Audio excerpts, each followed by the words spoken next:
We haven't got it. Oh, the storm? Oh, okay. Hope so.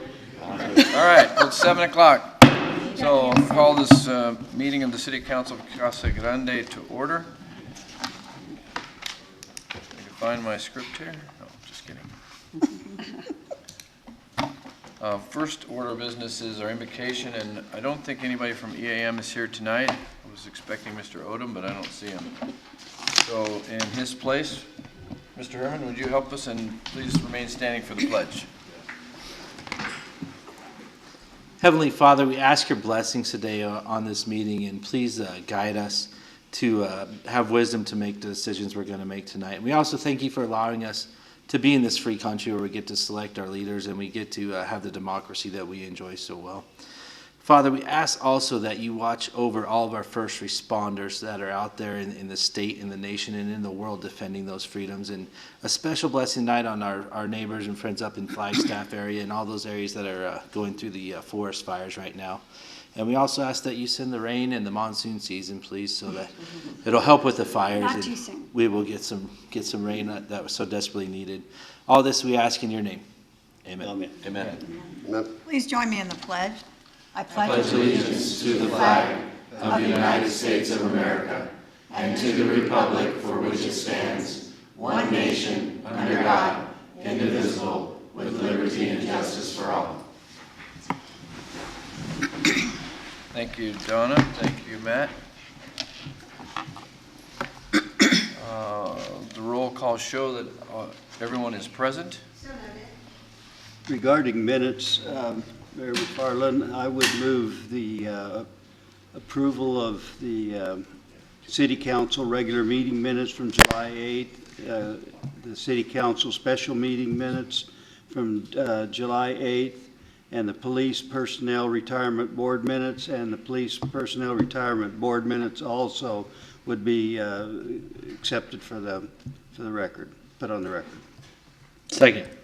Okay, it's been moved and seconded. All those in favor signify by saying aye. Aye. Any opposed? Okay, the minutes have been approved. Claims against the city? Anyone? Mayor McFarland, I move to accept and pay the claims dated July 2nd to the July 16th, 2019 as presented. Second. Okay, it's been moved and seconded. All those in favor for item D signify by saying aye. Aye. Any opposed? I abstain. Okay. I abstain. One okay, meeting agenda approval. I am going to make one change. I want to move the reports, item N, to follow item K2. So we'll do the reports before we go into executive session. Anybody else have any changes? Larry, do you have anything? I have nothing. City Council? No? No. Okay. Move approval. Second. It's been moved and seconded to approve the changes to the meeting for tonight. All those in favor signify by saying aye. Aye. Any opposed? All right. Next item on our agenda is presentations, and we have some tonight. So I'm going to hand this over to Mr. Steve Turner, I think. Steve, are you? Good evening, Mayor and Council. Excited to be here before you to introduce our internship program. It's been successfully implemented for our first year. Hey. We opened the applications up around the first week of June for about a week, and we had 67 applications. And so after narrowing them down just to make sure they fit our qualifications based on our age requirements for the specific internship, we began interviews. And just want to say that I was very impressed. I sat in close to 15 of the different interviews, and there was no dud in that. Normally you have a dud interview. There were no duds in this interview process. So yeah, I came away very impressed with the youth of Casa Grande, and some that are in college and some that are in high school, and want to give them some time to introduce themselves, their name and what department they're working on, and so we'll go from there. Great. I'm Sarah Garcia, and I work at the Vista Grande Library, and I go to Casa Grande Union High School. That's a contradiction, isn't it? Mr. Grande and Casa Grande. Thank She you. spreads the loyalty. Yeah, I'm impressed. Hi, I'm Kira Normal. I work for the Public Information Department, and I'm a sophomore at NAU studying theater with a business minor and a marketing certificate. Great, welcome. Good school. Good neutral. Hi, my name is Savannah Vasquez, and I'm an intern with the City Clerk's Department. I'm starting my freshman year at the University of Arizona this fall. Yay. All right, Very good. excellent. Good evening. My name is Adriana Guerra. I am the intern at the City Clerk's Department as well, and I attend Vista Grande High School, and I'm a senior. And she's on the youth commission.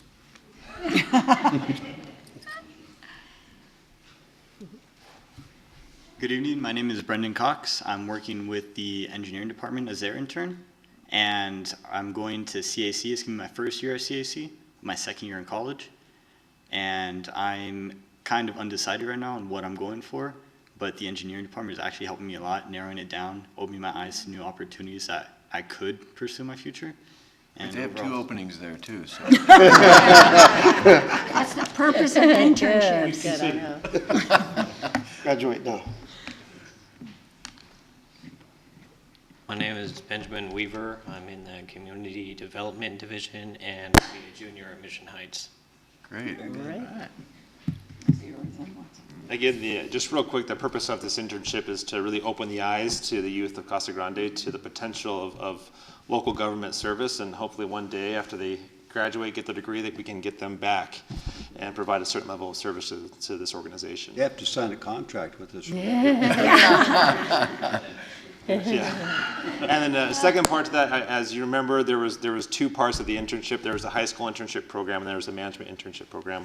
Currently, we have the management internship program on the street right now for our planning department to get a planning, someone in the planning field in their master's degree program. Hopefully, we can get somebody in here for the next several months to help work on the general plan with our planning department. So, Looks like we have the creme de la creme there. correct. Well, thank you, Stephen, and thank you all for being here tonight. We really appreciate it. This is really culmination of one of our strategic plans, which was this whole internship program. So thank you for following up on it. And Larry, thank you for following up on it. So, and welcome to all of you. Thank you. Absolutely. If you have any questions, ask Steve. When may. Got me. Okay. Next item is the consent agenda items. All items listed with an asterisk are considered routine matters and will be enacted by one motion, one roll call vote of the council. There'll be no separate discussion of these items unless a council member or member of public so requests, in which event the item will be removed from the consent agenda and considered in its normal sequence of the agenda. Does anybody have anything that you want to pull off? Okay, it's been moved to approve. Second. Okay, it's been moved and seconded. Gloria, can I get a roll call vote, please? Councilmember Huddleston. Yes. Councilmember Fitzgibbons. Yes. Councilmember Herman. Yes. Councilmember Quartson. Yes. Councilmember Powell. Yes. Mayor Pro Tem McBride. Yes. Mayor Ricardo. Yes. Okay, next item on the agenda is call to the public. I do have one speaker card here from one Mr. Peter Redwine. Peter, would you like to address the council? Please, if you have something you are asking us to follow up on or just more informational, then that's not a problem, but obviously it's not agendized, so we can't comment on it, It's just an update. other than to wish you well. Yeah, we're just updating council on where we are in the process. I know our project has a potential to have a huge impact on this town, and so I know you all have an interest in seeing this happen, whether it's just as a matter of encouraging or, anything that you can suggest, not in this forum, obviously, but so far we've raised about $210,000 from investors. We need to hit about $400,000 to move forward with the loan process. So we're over halfway there, and we're talking to a lot of people. We're gaining a lot of traction on this. We've got over 1,500 followers on our Facebook page, about 94% of whom are from Casa Grande, and the rest of whom pretty much are from the surrounding areas. So our polling data still looks good, and our projections are that if we can get the funding and loan process done by the end of August and start ordering equipment by the beginning of September, we have the potential to be open by spring break. So right now, that's our aggressive arc to be open by the middle of March. I think that's possible. Anything's possible, you know. We're just putting a lot of hours and time and money into this, but we think it's going to happen. We're working with Kevin Allred from Allred Metal Products to do some truss work in the building for us. You know, we've got a lot of pieces moving on this. So I gave you each a layout that we've got from our architect, what our plan is. Yep, we're gonna hopefully, now that we've got refined a few pieces on that, we'll meet with planning and development again, and fire marshal, and make sure that we're on the right track. We're excited to see this get off the ground, and a lot of people, families, kids, retirees, everybody wants to see this happen. And I got to tell you, I'm really encouraged by seeing these kids up here. I mean, I started full-time college at 16 and didn't really have a mentor to guide me through that, and made some mistakes and stuff. So it's great to see the city do this. We're planning to have our base wage rate be at least $1 or $2 an hour above minimum wage, even for our entry-level employees. It works for in and out. You never have a bad experience there, but they pay for good employees, and you get that experience. We want to make sure that we have that same kind of experience. So, you know, it's encouraging from needing a workforce standpoint. We're being told we should expect to have 40 or 50 employees with the size facility we're going to have and the different activities we're going to offer. And so, you know, we're going to have a mix of age ranges in there, but high school, early college kids are going to be, I say kids, but it doesn't seem like it was that long ago I was there. But, you know, we're going to have a good employee base. This town offers a lot more than a lot of people realize. So I appreciate your time and continued encouragement as we move forward with this. We do have a large display in the back of the architect's drawing. So if you want to take a look at that after the meeting or talk with us, we'll be here. Great. Thank you. Thank you. Thank you, Peter. All right, any other call to the public? Okay, Chief, I think you have something you wanted to tell us or share with us. Yes, I do. If I can have Chief Madden and Chief Rice come up here.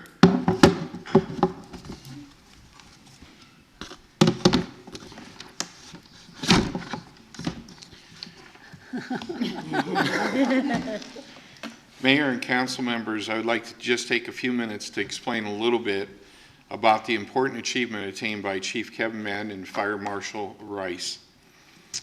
The EFO program is the United States Fire Administration's premier executive education program with a limited capacity of participants each year. The primary audience is executive level chief officers. The program provides senior fire officers with broad perspectives on various facets of fire and emergency medical services administration. The courses and accompanying research examine how to exercise leadership when dealing with difficult or unique problems within our communities. The program covers 4 years with 2 weeks each year on campus. After completing each class on campus, a research paper is due before the individual can register and continue on to the next program. The 4 classes covered on campus are executive development, executive analysis of community risk reduction, executive analysis of fire service operations, and emergency management. Executive analysis of fire service operation in emergency management, and the last one's executive leadership. We've had the good fortune of having other chief officers that have successfully passed this program. Chief Jim Morgan, Chief Tony LaFalce, and myself have also all been through this program. And Chief Dave Keene is currently in his 3rd year. In fact, I believe he leaves in 2 weeks to go back on campus. And I have their certificates for completion, if you don't mind. It says, in recognition of successful completion of the requisite courses of study and applied research projects for the National Fire Academy under the authority granted by the 116th Congress of the United States of America, and on recommendation of faculty, confers title of Executive Fire Officer to Chief Kevin Madden and to Fire Marshal Barbara Rice.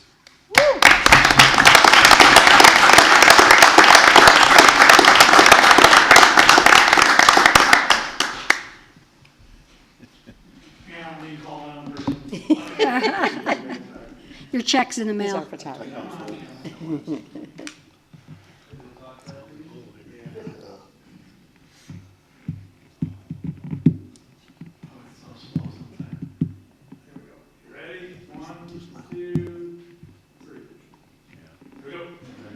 Congratulations. Congratulations. 1 minute, 60 seconds. I'm going to say that I think I know every one of us sitting up here have gone through different leadership programs, particularly in our fields and expertise. And to give that time and to go into that, those leadership programs are so important, and it adds such quality to our departments and the ability to be able to manage them. Public comments. You can thank them. Okay, thank you. Just say thank you. Good job. No.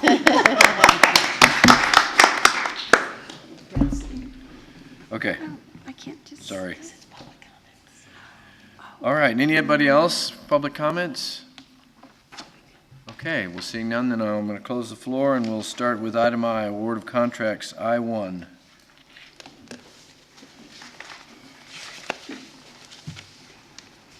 Gloria, is this?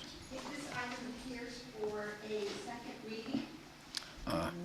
This would normally been on the consent agenda except for me. So just to kind of explain my vote last week, I had a need to confer with council to make sure that I didn't have some conflict, and I determined that there was no conflict, so I apologize for the vote last week. So this is just a second read. You abstained. Because I abstained, yes. Yes. Yep. So I wondered about that. if somebody wants to make a motion to, oh yeah, you want to read the ordinance, please, Gloria? Ordinance number 1178.133.1, an ordinance of the council of the city of Casa, Grande, Arizona, amending zoning ordinance 1178 and its subsequent amendments by changing the zoning from general business B2 and commercial office CO to multifamily residential R2 on property located east of Trucker Road and south of Portson Road, Casa Grande, Arizona. Mayor McFarland, move for the adoption of ordinance number 1178.133.1 as presented. Second? Okay, it's been moved and seconded. Gloria, can I get a roll call vote, please? Councilmember Huddleston. Yes. Councilmember Fitzgibbon. Yes. Councilmember Herman. Yes. Councilmember Portson. Yes. Councilmember Powell. Yes. Mayor Pro Tem McGuire. Yes. Harvey. Yes. Okay, item I-2. Kevin? Thank you. Staff is recommending that the mayor and city council award a contract for professional services to each of the selected firms listed in Exhibit A that was attached to the request for council action this evening, and that is to provide professional services on an on-call as-needed basis to multiple city departments. In order to provide these professional engineering services support to various departments, to cover small projects, we went out for a request for qualifications. And through that process, we had 46 firms submit. Our evaluation team looked at each of those statements of qualifications and determined that the 32 selected firms met our needs for this on-call service. This is not a new program. We've done this for multiple years in the past. However, there is one change to this program In the past, we had $25,000 for a single contract, $50,000 aggregate for 1 year. We've extended that maximum to $100,000. What we've found with our other past programs is we'll have multiple departments wanting to use the same firm, but because one department utilizes them, the other department isn't able to. So we're taking up all the capacity while others can't use them. So we're just giving ourselves a little more flexibility, as well as trying to be better prepared for some of the big projects that are coming our way in our community, to be able to get through the design or a study process as quickly as we can without going through a full procurement. So it's been a very successful program. We do not use all the firms. We do have some firms that are our go-to firms, but it also gives us a real good opportunity for us to test drive a firm we've never been introduced to or been exposed to. So it really does allow us to get to know them, see how they perform on a smaller project, so then we can consider them on a larger one in the future. So with that, I'd be happy to answer any questions. That's been a good program. You explained it well. All right, seeing no questions, then I'll call for ordinance number, please, Gloria. Ordinance number 3140, an ordinance of the Council of the City of Casa Grande, Arizona, approving the terms and conditions of 31 agreements with various companies for the purpose of on-call professional services for fiscal year 2019-2020, authorizing expenditure of public funds and authorizing execution of 31 agreements. Mayor McFarland, I move approval of ordinance number 3140 as presented. Second? All right, it's been moved and seconded. Gloria, can I get a roll call vote, please? Councilmember Huddleston. Yes. Councilmember Fitzgibbons. Yes. Councilmember Herman. Yes. Councilmember Cortson. Yes. Councilmember Powell. Yes. Mayor Pro Tem McBride. Yes. Mayor McFarland. Yes. Okay, we'll move to item J1. This is to consider approving the appointment of Gary Wood to the Board of Adjustments for a term to expire on November 17th, 2020. Is Gary here? Oh, there he is. Stand up, Gary, give a wave. Thank you. Thank you for volunteering. Appreciate your help and your service, so thank you. Mayor McFarland, I move approval of appointing Gary Wood to the Board of Adjustments with the term to expire November 17th, 2020. Second. Okay, it's been moved and seconded. All those in favor signify by saying aye. Aye. Any opposed? Congratulations, Gary. Your sentence has been made. Again, thank you for your service.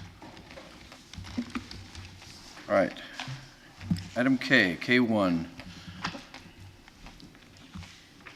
Thank you, Mayor and members of council. Tonight, staff recommends that the mayor and city council consider adoption of an ordinance establishing the primary and secondary property tax rates. We have prepared one request for council action, but have included two ordinances within the council packet. They both are at a different levy, and those are included so that we can afford you the alternatives that we've listed within the RCA, which we'll talk about as we move through the presentation. Staff does support a maximum levy of $4,389,245, which would equate to a property tax rate of 1.1244. However, we are making a recommendation tonight to establish the levy at $4,140,000, which would equate to a rate of 1.0606. The maximum levy that I discussed does equate to about a 22% increase over the current levy of $3.6 million, and the one that we are bringing forward for recommendation is just shy of 15% over the $3.6 million. Staff further recommends that any new primary property tax revenue that is generated over the current levy of $3.6 million be dedicated to pay down the public safety retirement pension unfunded liability. At June 30th, 2018, we did anticipate or estimate that liability to be $48.4 million, $30.7 million from the police and $17.7 million from the fire pension. During the budget process, we did outline various options, tax levy options, as well as the estimated unfunded liability. We also advertised the Truth in Taxation Notice, which disclosed the maximum levy of $4,389,245, which again is the property tax rate of 1.1244. This allows the mayor and council to levy up to the amount allowed by Arizona revised statute. We did hold a public hearing on July 8th. We have not received any official public comments regarding the rate or the hearing. There are two main drivers behind the increase that in the property tax levy that's being presented. The first is that we did have a decrease in the secondary property tax rate, and you'll probably recall that we did that in conjunction with planning for future debt and making sure that our fund balance that we maintain in our debt service funds was within the 10% that is regulated by the new state statute. The other piece is that because we're able to decrease our secondary property tax, that does give us the opportunity to have an increase in the primary this year, but still afford each resident and commercial business a lower rate overall. And we'll show you that as we go through the presentation. And then the second driver, as I mentioned before, any new revenues generated over the baseline, which is the $3.6 million that as we're defining it today, would be dedicated to pay down the PSPRS or the public safety pension unfunded liability. There are three considerations that I'd like to highlight for the mayor and city council. One is that this is just a one-year reduction in the secondary property tax rate. We do anticipate that the secondary rate would go back to the planned amount of around 60 cents, which is what we've structured most of our debt around. The other is that any increase more than 15% does require a unanimous vote of the city council. And then the third consideration is just to point out that the city council may adopt any rate between 0.9225 and 1.1244. And with that, we did prepare a presentation for you tonight, which answers some of the questions that have come up in the prior meetings as far as what are our neighbors' primary property tax rates, as well as what is the difference between a residential and commercial rate. And with that, I could start the presentation unless you have any questions on the RCA at this time. Okay. Please proceed. As you know, I always like to start with just the reset, or just to put us in the strategic mindset. So I always like to revisit our mission statement to provide a safe and pleasant community for all citizens. We all know the vision statement, our commitment to customer service, as well as the 5 council focus areas. Those are all included in our annual budget, and as you know, the primary property tax equates to about 9% of our general fund revenue, and so it's directly related to being able to accomplish some of these goals. So we first start with the Pinal County property tax bill. The city does account for 7% of the current bill.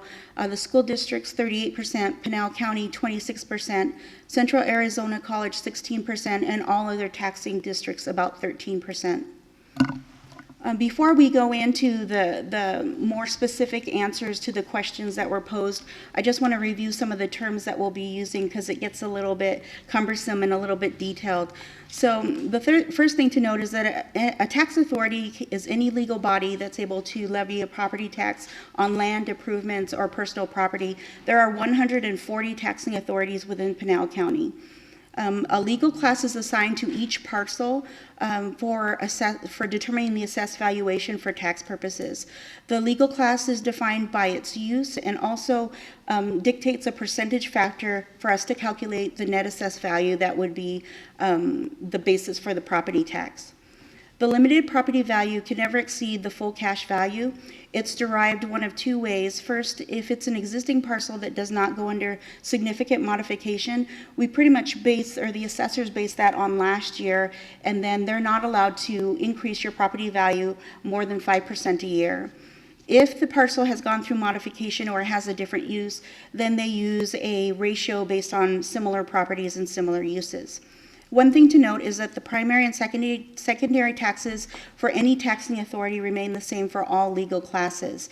And so we are taxing authority 4151, and last year we assessed a primary property tax rate of 0.9905 and a secondary rate of 0.60110 on all 2018 property tax statements. So this is just a map of the tax area codes to show you the complexity of the property tax calculation. So basically, each area is divided by different characteristics. So in some areas where there's a CFD or a streetlight improvement district or things like that, they assign that geographically to different codes. And so that will be important when I show you some of the examples that we have of some commercial businesses and residents. So the legal classes of property, so all property, whether it's real or personal, is assigned a classification for tax valuation. It's defined again by its use, and it dictates a percentage that we use to determine what portion is taxable. So there are really two main components for our city. That's class 1, which is commercial, class 3, which is primary residential, and really the third one that's accounts for a large piece of our property is class 4, which is non-primary residential. And you'll see that as we move forward. Once we determine the net assessed value, there are a number of exemptions and reductions and limits that are available for property taxes. So the way that the Department of Revenue defines what's taxable is they say anything is taxable. So any real estate, improvements to real estate, or personal property, the only way that they're not taxable is if there's an exemption within the Arizona Constitution. And so the Constitution has those tax exemptions. Those are codified in the Arizona Revised Statute and carried out by the local county assessors through applications and things like that. So the only exemption that's granted automatically is to federal, state, county, and municipal properties. For class 3 properties, which is a large piece of what we'll talk about because that's our residential property, there are a number of reduction and limits. So as I mentioned before, the limited property value is capped at increasing 5% year over year. There is a maximum amount of ad valorem taxes that may be collected on any residential property, so it can't exceed 1% of the property's full cash value. There's also a primary homeowner's rebate, and then depending on the combined primary property tax rate for a school district, there may also be a reduction there. So this is a table of our property tax values in the city. So you'll see that we have 7 legal classes out of the 9. It shows you how many parcels in each and then what percentage we assess against the limited property value. So our largest pieces is our class 1, which is the commercial property piece, which accounts for 44% of our net assessed values. The next piece is the residential primary residence, and that accounts for about 28%. That's class 3. And then the next largest is class 4, which is non-primary residential, so secondary homes and things like that. That accounts for 18%. So the largest piece is really being commercial and business. So we take those values and we put them in the truth and taxation analysis, and this is similar to the ones that we've shown you at other meetings. The difference being we've also added one more option, and that is at the rate of recommendation with the tax levy at $4.14 million. And so as you'll see on the truth and taxation notice, option 1 keeps our property tax level consistent with what is currently charged, $3.6 million, with a allowance for new construction. So that brings us to the first option, which gives us derives a rate of 0.9225. Option 2 is at a property tax level of $3.9 million. That's what the levy would be. The resulting rate would be 0.999. That would actually be would provide $299,000 more than option 1 as far as additional revenues. Option 3 would be a property tax levy at $4.14 million, which would equate to a rate of 1.0606, which would afford us about $500,000 more than option 1. And then option 4 is the maximum allowable rate per Arizona Revised Statute at 4.389, which would afford us a rate of 1.1244 and approximately $782,000 of new revenue over option 1. I've illustrated that on this slide here, and I've also added our secondary property tax rate. The first column gives you the current tax rate, so we currently have a primary rate of 0.9905 and a secondary property tax rate of 0.601. 6010, which gives us a combined property tax rate of 1.5915. So what that means is a resident who owns a home valued at $100,000 would pay $159.15 to the city as their portion for the property taxes. Under option 1, we have a combined rate of 1.1197, which would mean that a resident would pay $111.97 rather than the $159.15. Under option 2, we have a combined rate of 1.2742, which would mean that the resident would pay $127.42 compared to the $159.15. Option 3 would be 1.3358 as a rate, and a taxpayer would pay $133.58. And option 4 would be 1.3996, and a resident would pay $139.96. The table right below the rates is actually a comparison of the property tax levy in dollars, and you can see option 1 would afford $4.675 million, option 2 $4.977, option 3 $5.214, and option 4 $5.463. What you'll see is that all of those rates compared to the current rate of 5.703 are actually less than they are for the current rate. This slide shows you those rates just graphically. What you'll see is the secondary rate remains consistent, 1.074 across the board, and then there's the varying levels of the options. The first column is really the current rate so that you can see where we are relative to the current rate.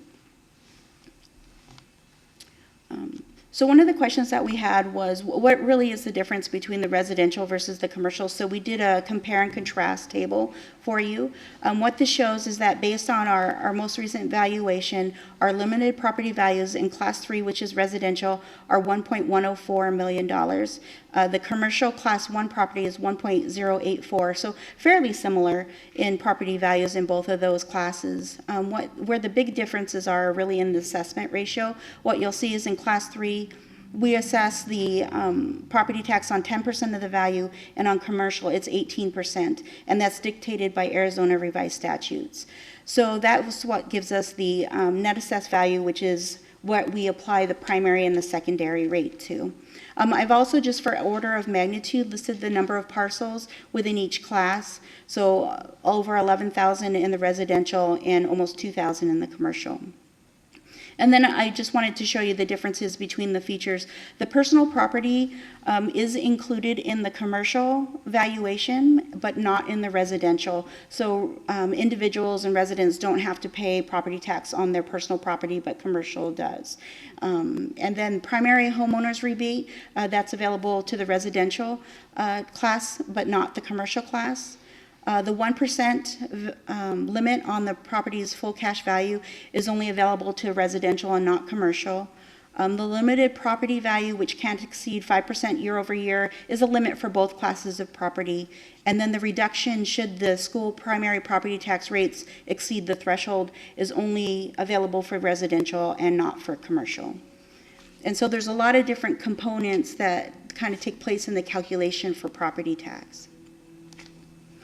This slide is just intended to show you kind of the differences in how it's calculated and how a rate may affect a different resident. So the first three are actual companies. The fourth one is an actual nonprofit. It's actually a religious organization. And then the next four are actual resident property tax bills. What you'll see is the first line is the area code. So you can see that they're from different parts of the city. The primary property tax rate, as I mentioned before, is the same across all types of property. The secondary property tax rate is generally the same, except if there's a special taxing district. So resident C and resident 5, they're actually members of two different CFDs, and so that's why their secondary property tax rate is different. And then we also have special districts which have a cost per acre, and you can see that's predominantly on the commercial side, but there is a resident D, who also is in that assessment district. So we've listed the value of those properties in dollars and the different legal classes. The legal classes drive the ratio, and you can see that those are anywhere from 10% to 18%.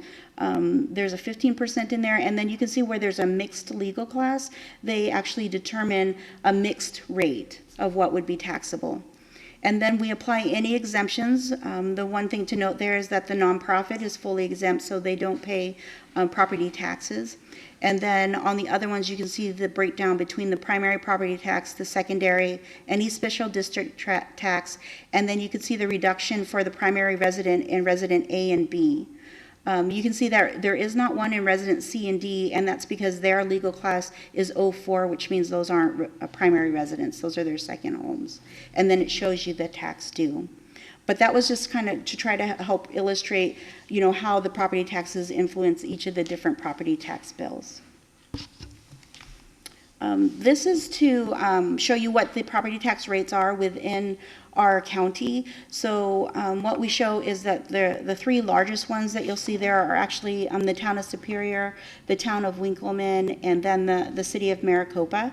And so you can see that the variations are quite large. If we start to narrow that down and just look at our surrounding cities, this shows Maricopa, Coolidge, Eloy, Florence, and the city of Casa Grande. You can see that Maricopa is kind of an outlier there with the large green bar, and so I took them out just to show where the rest of us are in relation to a variation. So you have the city of Coolidge there, then Eloy, Florence, and then the city of Casa Grande, just to kind of give you an idea. And then this slide actually shows you those in dollars. So these are only the primary property tax rate, not the secondary, and it does not include any school district rate, any street light improvement districts, or any community facilities districts. Or fire districts, right? I did add the fire districts in here. Yes, just because they're a little bit different and only some of them had them. So there is the fire district and then the flood zone here that's not the Pinal County piece, but this is one specific to those different cities to kind of show you the comparison. So the right six columns are the 2018 primary property tax rates. City of Apache Junction does not have a primary property tax rate. They do have a school district rate that's about 3.5, and then a number of CFDs and things like that, but not a primary. And then we have the proposed at the maximum here, just to show you conservatism of the differences between the tax levies. And I think that's actually the last slide that I have, and I know I went fairly quick with a lot of detail. And so I'm happy to answer any questions. So if we were to take the increases, like, for example, the highest one, we would net $782,000. That's correct. On the largest one. And we're going to put that towards PRS. That's our recommendation. So even if we do that, it'll take us 62 years to pay off that $48 million. Possibly. And if we took the number 2 option, that's $534,000, and then it'll take us 91 years to pay off the PSPRS bill. You gonna sign those checks then? I won't be around on 91 years, so probably not even in 62. Well, that's only if we pay this, but we pay more than just this. Right. Yeah, but it's gone up in the last 3 years. I mean, it was 40 million when I started. Yeah. 3 years ago, now it's 48.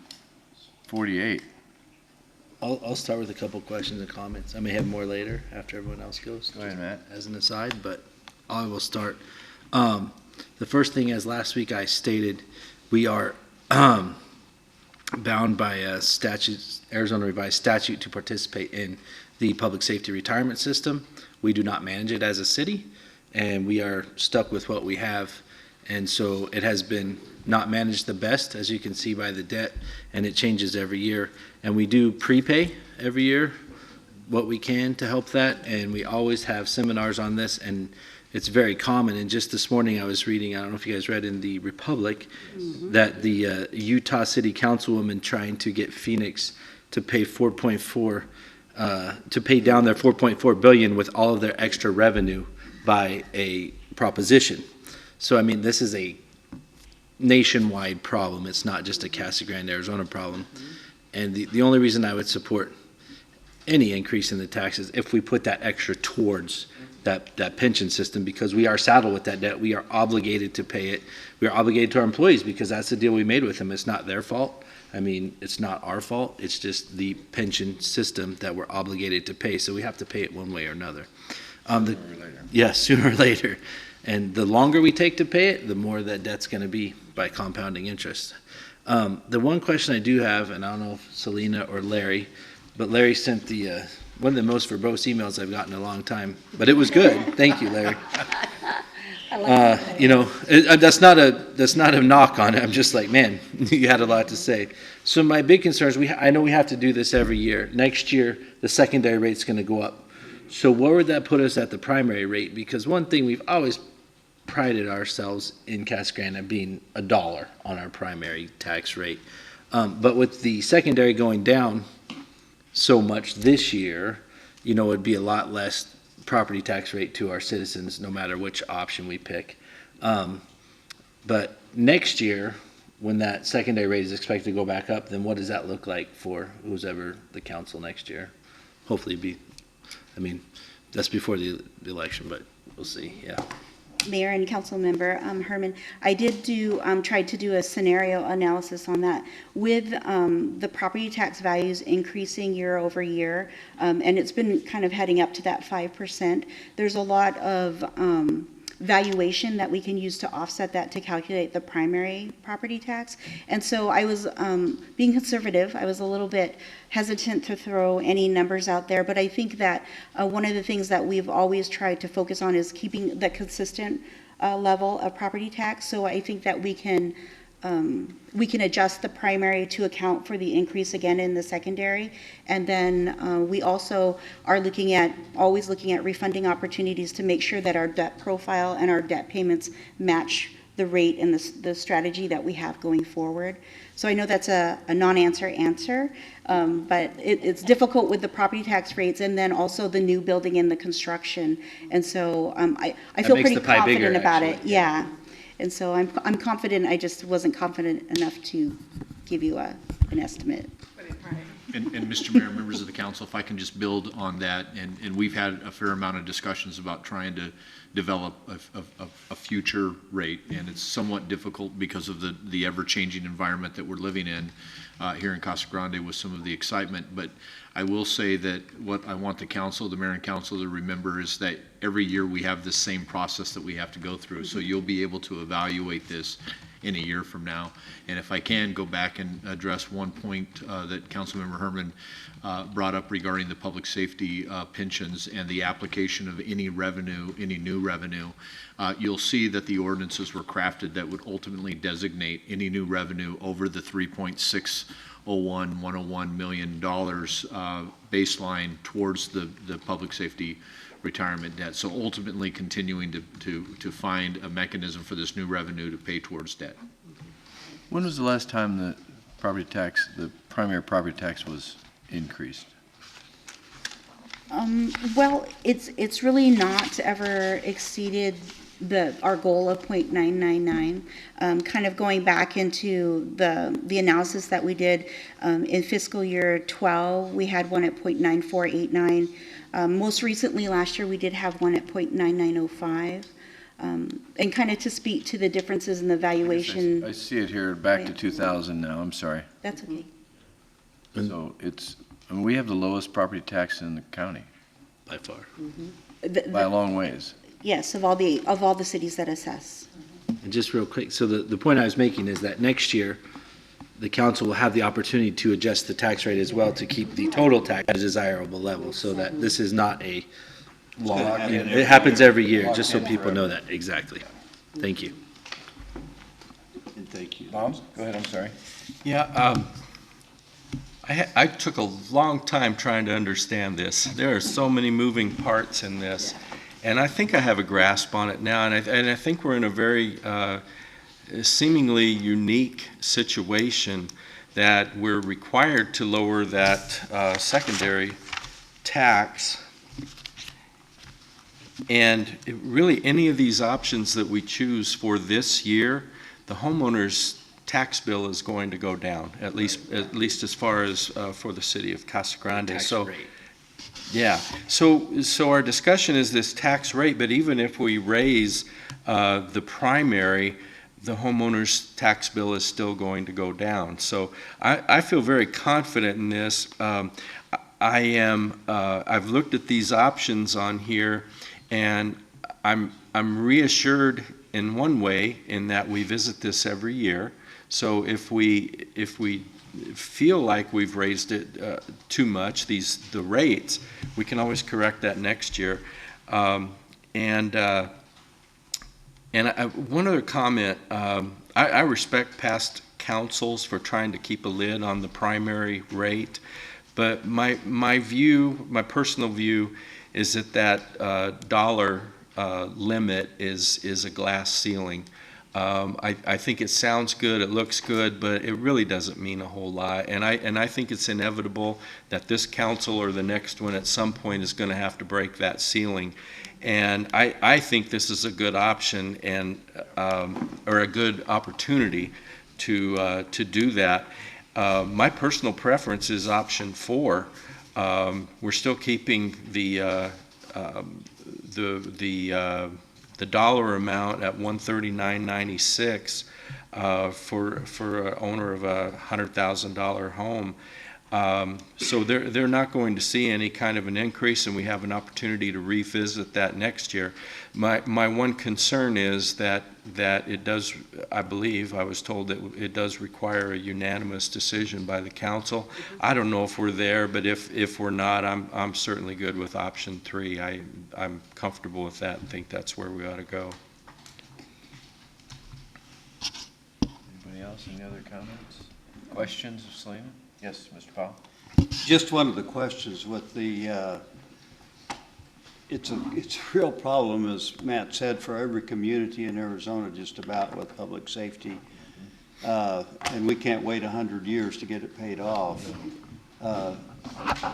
When we start seeing more development and more money coming in, would that be a time, Larry, that we could put some of that money back toward the debt? Yes, Mr. Mayor, members of the council, Councilmember Powell, we obviously as a city have to develop some type of a longer range plan for this. As has been pointed out by staff as well as the council this evening, this is a one-time option with this particular revenue stream. It's staff's, under state statute, we are now required to begin to develop a plan to address the public safety pensions. We're in the process of crafting that document that will be coming before council likely in the next 30 to 60 days. It is going to require us to essentially identify the term in which we're wanting to address this, either a 20 or 30 year. I think everyone understands my preference will likely be a 20. I'm not making that in form of a recommendation this evening, but our plan is to ultimately look at other revenue streams, either one-time revenue streams, the potential of any fund balance carryover that can begin to be applied to this.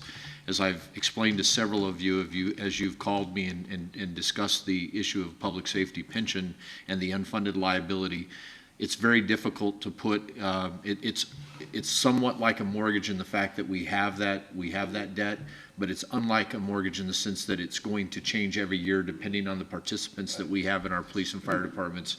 And so it's going to vary. It's going to be very interesting from my perspective to see if the council is supportive of adopting one of these options that would generate new revenues that we can apply to this, to take those mechanisms that we've been using the last couple of years that have somewhat preserved the rate.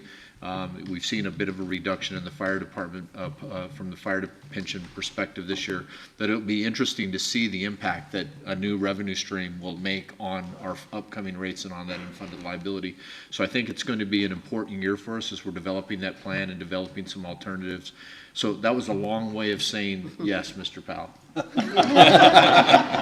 You explained it so well, Larry. And Mayor? Yes, Well, that's, go ahead, Lisa, I'm sorry. Nirvana is when it's paid, right?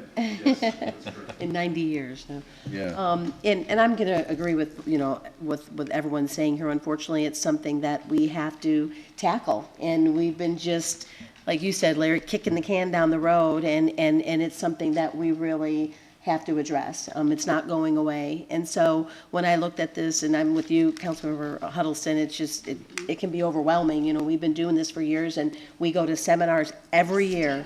There's a seminar on this, and so many cities are in the same situation. So, what are we going to do? But I want, what makes me feel good about this, and if we chose to increase it, is that, we do have a plan of where it's going to go. We're not going to just raise it and put it towards whatever. We know we have this unfunded liability, and this might be a good time to raise it. I'm struggling with, going to the maximum levy just because, going, to, 22%. I think next year we're going to really see where the numbers, going to have to really be. But this year, I'm a little more comfortable with going with option 3 just because I think, it'd be nice for the homeowners to see a little bit of that benefit too, with that it being a little lower for them. But then we're going to get, some of that increase to go towards something that's really important. But I do think it's important that we, this plan that you talk about over the next 20, 30 years, how else are we going to attack it besides just this? And I think it's going to be important to whatever decision we make is to, get that communication out to the city and what it means to them, because they're going to just see an increase in taxes, the primary tax, but they're not looking at the whole picture. So it is going to be important how we send this message to the community. But I personally, I'm a little more comfortable with option 3 and having a gradual step, and then next year just kind of see where we are. Next year when we have to adjust that secondary tax back where it is. Mary? Anybody that receives a credit card statement always sees that little thing that's now mandatory that says if you pay the minimum rate, it's going to take you 50 years to pay off your credit card. If you pay a little more or over and above, it's going to take you a heck of a lot less. And that's how I'm seeing this. I feel like I don't want to saddle our future generations. And if we have the opportunity, again, the tax rate is being cut. I know exactly what Lisa's saying, and I totally understand that, but I just think because we can review it again next year, that option 4 gives us that, hopefully that chance just to bring that much more so that we can reduce it as far as that's concerned, so. I agree with what everybody else is saying, and I think that my concern before was our community outreach and the message and how we do that. I think it's going to be really important. And we joke about, 90 years from now, and none of us are going to be here. We know that. But we have a responsibility now. Yep. And if we have the opportunity now to bring that debt down a little bit, then I think that this is an opportunity for us to do that. And option 3 and 4 is not that much different, but I think that, I'm more inclined to go with option 4 just because it does give us a little bit of cushion to bring that debt down. So, that's all. I like option 3 better, and Councilman Huddleston, you're absolutely right about that glass ceiling. And it was, for years, it was a matter of pride that we kept it right down, and we kept it at that. But we're going to figure it out every year now. It's not because of some of the debt we have. It's not going to be, we set this and we're going to do it every year. It's just going to depend on what we can do each year as we look at it. And I think this year I would favor 3 because I think it also rewards the. They're going to pay less, whatever, but it's not the highest. We didn't jump to the very highest one. So that would be my preference. So can I ask a question by way of how this goes? So it sounds like we've got a little bit of, with the 3 and the 4 in both reasonable positions in that. Well, we need a unanimous vote, so. Yeah, I mean, I believe that we should go to number 4. I think that, to Donna's point, there's not that much difference in terms of the rate, but in terms of the difference that we can put towards the PSPRS, it's almost, $250,000 more that we can buy down our PSPRS indebtedness. Yeah, I just wanted a clarification. I was under the impression that number 3 does not require a unanimous vote. It doesn't. It does not. It does not. Okay. And I would. 4 does. Yeah, I would restate my opinion, and I don't mean to find, well, are any of the numbers in option 4 the legal limit? Yes. The top The one. rate is. Primary. The 112 is. Yeah. Okay. 112, yep. Okay. Well, I just wanted to point out that even option 4 shows a substantial reduction to the homeowner. Right. And that's why I feel comfortable with going that route. That's all Mr. Mayor, members of the council, if I can go back and perhaps ask Mr. Wallace to address the process question that Councilwoman Corson has raised. I believe the council fully understands where we're at here. We do have 2 ordinances this evening, and I'll let Mr. Wallace speak to that here in a second. And the council's absolutely right. Option 4 does require unanimous decision, unanimous vote. Option 3 is a 14.98% increase, which is under the threshold and does not require a unanimous vote. So I'll let Mr. Wallace describe the 2 ordinances. And I always like it when Mr. Raines basically says everything that needs to be said and then hands it to me to somehow say something additional. In this case, the one thing I will add is that, this is a little bit of a unique situation. We don't normally present council with 2 separate ordinances. We did so because obviously we have no way of knowing how council would vote. And if the maximum levy of $1.12 ordinance was moved and didn't receive a unanimous vote, I'd be in the position of saying that it did not pass, essentially cutting off our suspenders. And if we didn't have a belt, we'd have no property tax ordinance to pass tonight. We'd be asking you to have a special meeting. So that is why there is 2 ordinances that were presented. Ultimately, the way that our process normally works is the mayor obviously asks for one of those to be read, and then any one of the council members can move and second and vote. We do only want to pass 1 property tax ordinance tonight, so instead of 2, obviously. And then one other point, and I know Councilmember Corson has a question. The ordinance as drafted does include a restriction on the use of the tax levy, as Mr. Raines said, so that anything over last year's levy, exclusive of the amounts attributable to new construction, would be used to fund the unfunded liability in the public safety. Mary? So what happens if we do 4, we don't get the full vote, and then we do 3, and we still don't get a majority? Well, if you still don't get a majority, we'll be asking you to come back in a special session and talk about it again. And keeping in mind that you also have the option always of, if we got into, say, the ordinance that's drafted for option 3, but you wanted to play with the rate, you have that option. We simply need to draft something for council. And so what we did was we drafted what staff's recommendation was, and then the maximum levy as well. Anybody else have any other questions? Okay, then I'm going to call for a reading of ordinance number 3142, please. Gloria?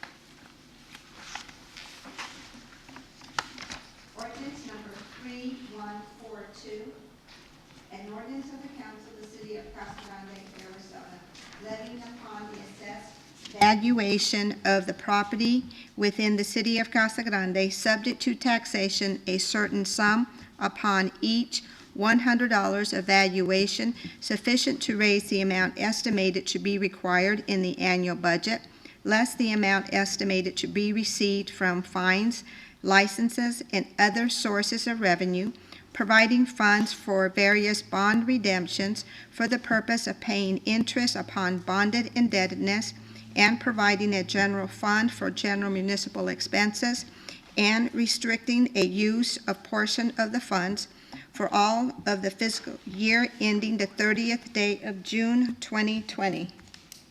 Mayor McFarland, I move for the adoption of ordinance number 3142 as presented. Second. Okay, it's been moved and seconded. Gloria? Mayor and council, if I could simply to remind everyone, and so that our audience also knows what we're looking at. This is the ordinance that would set the rate at $1.1244 and would require the unanimous consent of council tonight. It's been moved and seconded. Gloria, can I get a reading or a roll call vote, please? Councilmember Huddleston. Yes. Councilmember Fitzgibbons. No. Councilmember Herman. No. Councilmember Corson. Yes. Councilmember Powell. No. Mayor Pro Tem McBride. Yes. Mayor McFarland. Yes. So Mayor, members of council, although this did pass with a majority of council, 4-3, as a result of the state statute, this ordinance has been deemed failed this evening. All right, then I'll call for reading of ordinance number 3141, please. Ordinance number 3141, an ordinance of the council of the city of Casa Grande, Arizona, levying upon the assessed valuation of property within the city of Casa Grande, subject to taxation, a certain sum upon each $100 of valuation, sufficient to raise the amount estimated to be required in the annual budget, less the amount estimated to be received from fines, licenses, and other sources of revenue, providing funds for various bond redemptions for the purpose of paying interest upon bonded indebtedness, and providing a general fund for general municipal expenses, and restricting a use of a portion of the funds, all for the fiscal year ending the 30th day of June 2020. Mayor McFarland, I move approval of ordinance number 3141 as presented. Second. All right, it's been moved and seconded. And again, Mayor, just for clarification and for the record, this would be the ordinance that would set the rate at $1.0606 and requires a majority vote of the council. Thank you. It's been moved and seconded. Can I get a roll call vote, please, Gloria? Councilmember Huddleston. Yes. Councilmember Fitzgibbons. Yes. Councilmember Herman. Yes. Councilmember Cortson. Just need to make the comment, I'm disappointed that we're saddling our future with, when we have the opportunity to do this, but I'm going to go ahead and vote yes. Councilmember Powell. I have no problem voting yes. Mayor Pro Tem McBride. Yes. Mayor McFarland. Yes. Okay, we'll move to item K2. Consider resolution 5193. Good evening, Mayor and Honorable Council. I want to just start a little bit with, I'm going to lead in that after that tax analysis, we have no fiscal impact. We're bringing back the annual facilities permit. We did not adopt that during the 2018 code process through the building and fire codes. Council had asked staff to revisit this with registrants that are in our local city. So we proceeded to have several meetings, I think a total of 3, with registrants involved. Also, as well, several emails back and forth. We fine-tuned the annual facilities permit, I think, quite nicely to fit both the registrants as well as the building division. So once we had that agreement, we brought this back to the Building Board of Appeals, and we got a unanimous vote to bring it back to council to make this an adoption into our process. Some of the changes that were made were basically a lot of small verbiage, moving it to being paid once a year instead of when they apply for it. It just made it very consistent for the registrants. So there was really some minor, it's almost been rewritten to be very clear. We've taken out limitations that were, helpful to the registrants. We also, there was one change that was pretty minor. Let me just pull my sheet out so I can compare it here. So there was changes like, one of the things we had was the name of the person authorized to act on behalf of the qualified facilities owner. It was changed to the name of the person, the agent who will be responsible for code compliance for the work under the annual facilities permit. That was on number 2. So we removed when the agent is employed by contract. So it was a lot of language that made the registrants much more acceptable to the annual facilities permit. So I think unless the council has any questions, we had no opposition, and I'd be willing to bring this forward. I'm happy with the changes. So if council has any questions, I'd be glad to answer them based on what they read. Good job. Thank you. I want to thank you for work. I do want to also let council know that Michael, the fire marshal, is here with me. I'd just like to let him speak very quick, only because this was not just the action of the building division, it was fire as well. And I think it's important that, that we align with that, so. Mr. Mayor and council members, thank you. So one thing that's very unique here in Casa Grande is I work very closely with the building official. It's a great thing with the fire and life safety world and the building world to come together, and we've streamlined a lot of processes here over our times in these positions. I think the product that you have before you is a very good balance between the users of the permit and the flexibility they need to continue to operate, and fire and life safety from my standpoint. Like I said, the building official and I are 100% in agreement, and I don't believe we have any other opposition from the residents. And if you have any questions for me, I'd be happy to answer. Seeing none, then we'll call for a resolution. Reading, please, number 5193. Resolution number 5193, a resolution of the mayor and council of the city of Casa Grande, Arizona, declaring as a public record the city of Casa Grande's August 2019 amendments to the International Building Code 2018 edition. Mayor McFarland, I move approval of resolution number 5193 as presented. Second. Okay, it's been moved and seconded. Gloria, can I get a roll call vote, please, on resolution 5193? Councilmember Huddleston. Yes. Councilmember Fitzgibbons. Yes. Councilmember Herman. Yes. Councilmember Quartson. Yes. Councilmember Powell. Yes. Mayor Pro Tem McBride. Yes. Mayor McFarland. Yes. Okay. Oh, there's another ordinance here. We need to consider ordinance number 1397.15.23.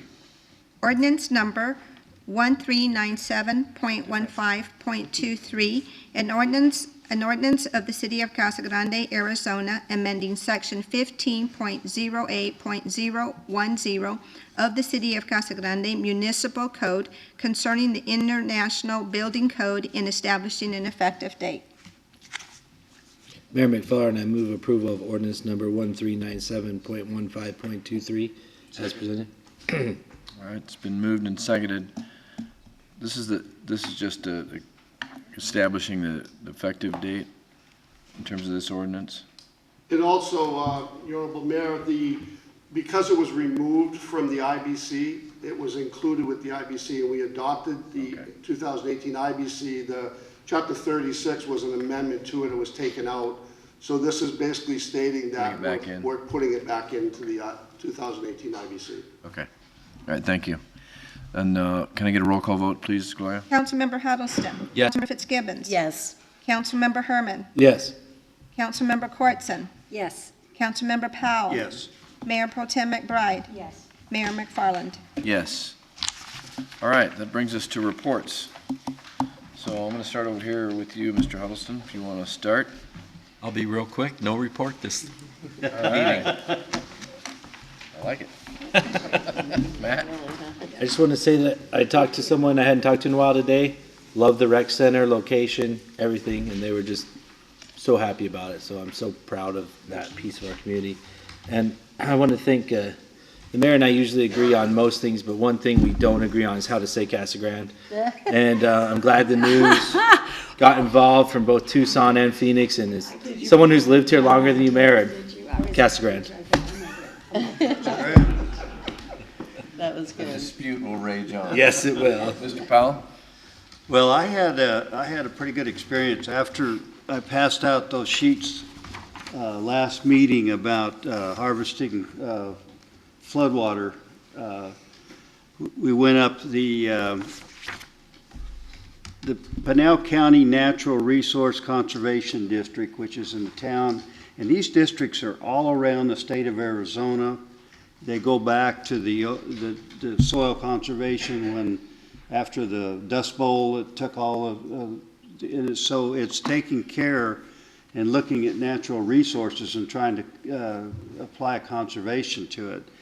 So we sent this plan up from West Pinal to be considered, And it was considered in committee, and we had one no vote, and everybody else voted yes.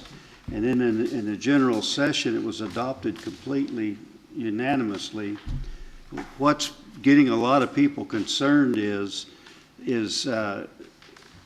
by 2026, we could be out of water. And if we don't find a new source, what do we do?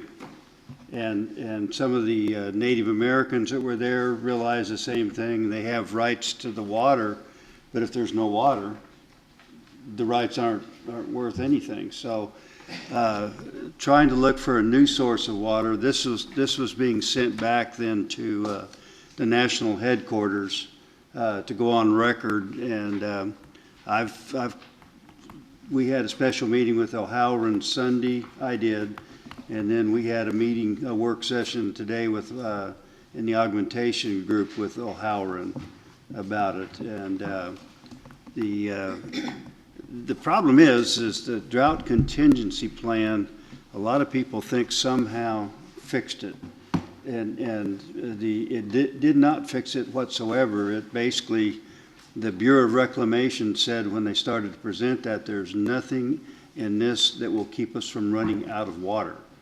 And so I think that it's the advantage of that was giving us some time in between to work on this, to discuss it or try to come up with new ways to access water.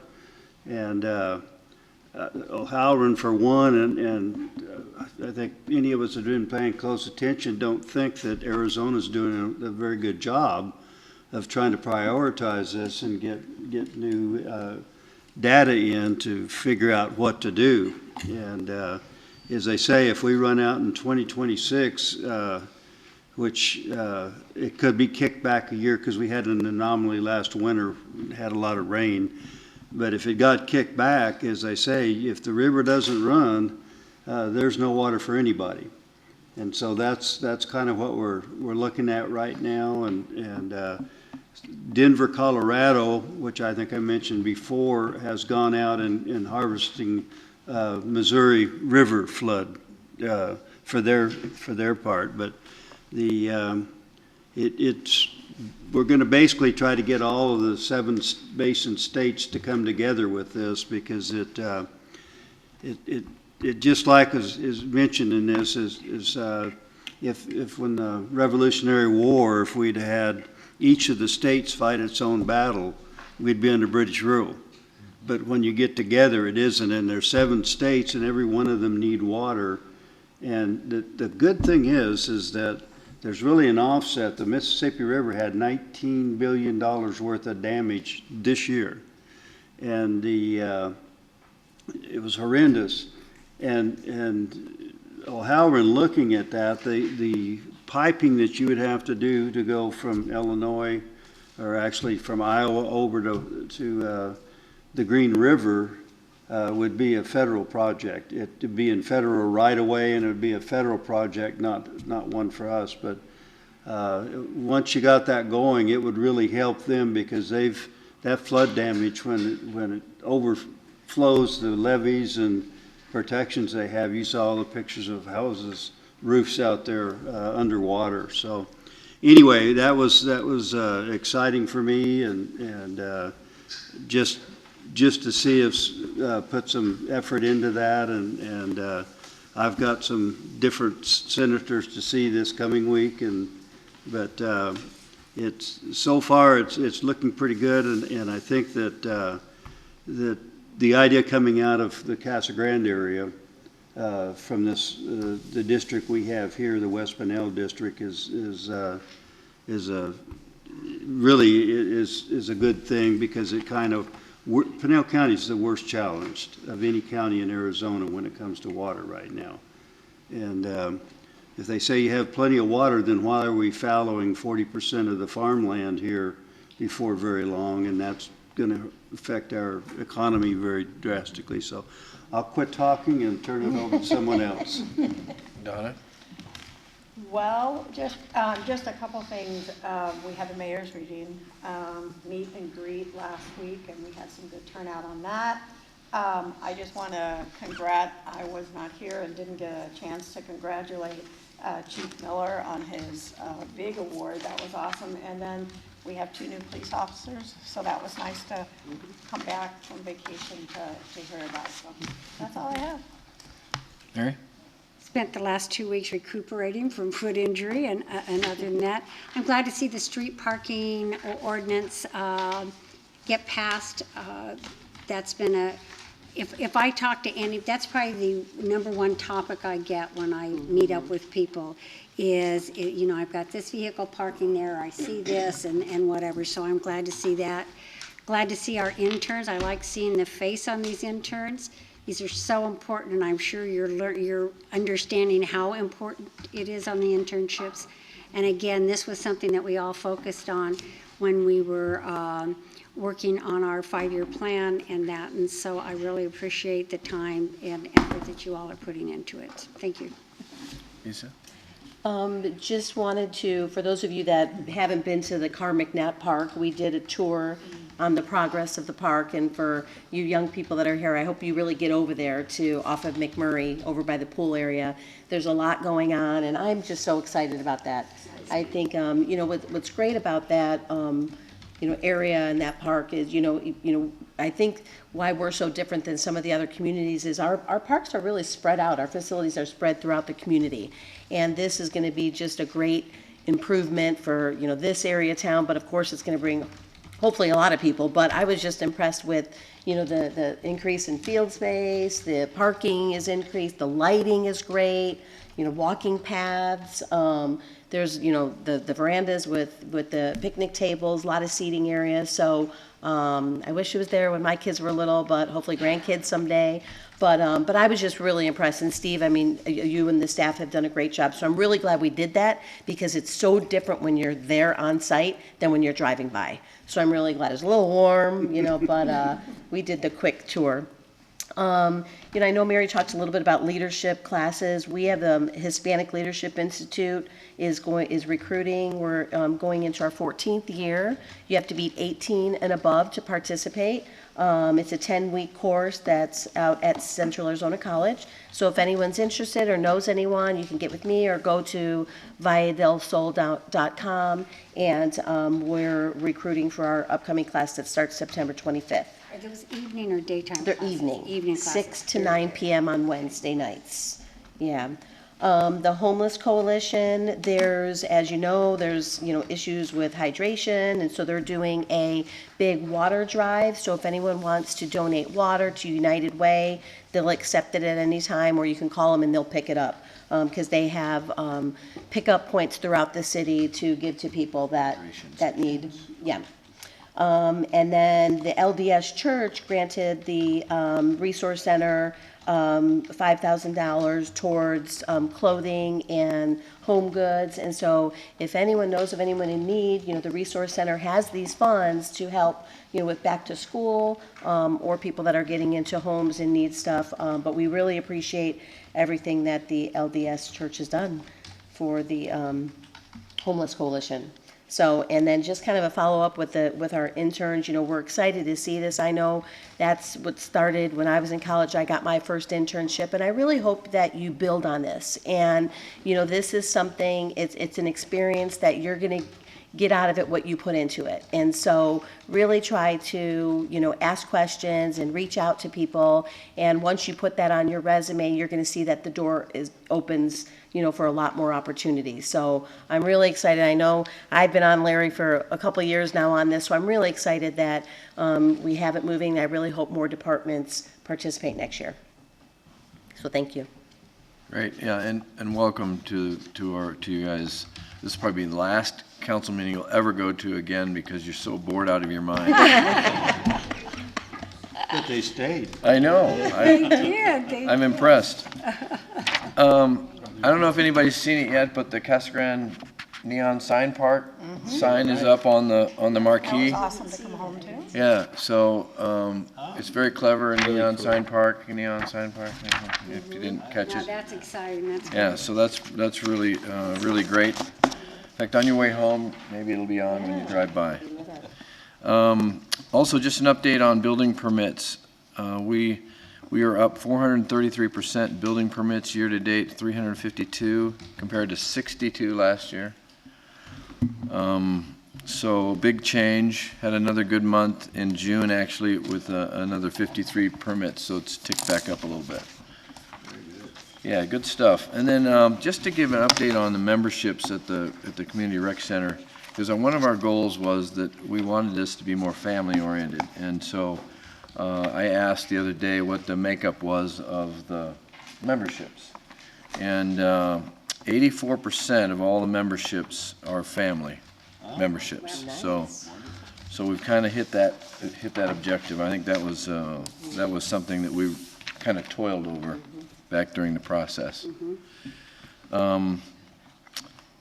Tour of the park was great. And I know in the paper says, you know, mayor says, "Wow." I just like, that was my And you were the only one that went. yeah, that was my pearls of wisdom. Wow. I said, wow. It's hot behind you. Yeah, and it's hot. That's why Oh, he had 11. Something too that we've been that the county's sharing with us is that their work on the I-10 corridor, I-10 tech corridor, is going to be coming out. So you'll begin to see some additional information on that. They're going to start marketing it. And really, Casa Grande is in the heart of that tech corridor. So it spreads from east to west and north to south. And we're positioned in a great spot. We're in the heart of everything, Mayor. That's true. We are the heart. Whether it's Casa Grande or Casa Grande. Casa Grande is. So I want to also encourage everybody to sign up for the Mayor's Reading Program. Please go to the library or go online. You can go online to sign up. The first reading program will be in September. So if you have any love of reading and you like to read to kids, it is the most fun. Well, it's not even, maybe 45 minutes, 30 to 45 minutes, depends on how many classes you get. But it is such a fun deal. The kids are so cute. And we really do have a lot of really good kids. So, went to the State Transportation Board meeting up in Cottonwood on Friday and spoke in front of the board. Basically reiterating the importance of I-10, the I-10 corridor, and the I-10 widening. I also thank them for moving our whole process up by 5 years. Actually, it's moved up by about 9 years.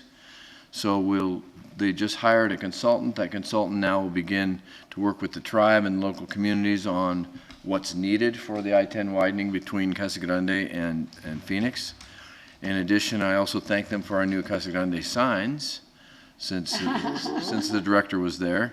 And also, the legislature gave us $10 million this year to start the planning process. So that's the formal environmental impact fees, all of that, not impact fees, but impact that has to be done.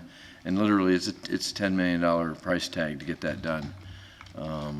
And then I think MAG, which is the Maricopa Area Governments, also has pitched in about $4 million. And then we have another $50 million to begin construction. Boy, that's good. So we have all that set up, and I was there basically to remind them that money has already been spoken for in the 5-year plan, because somebody was trying to raid the 5-year plan of $50 million, so we stopped that. So no raid this time anyway.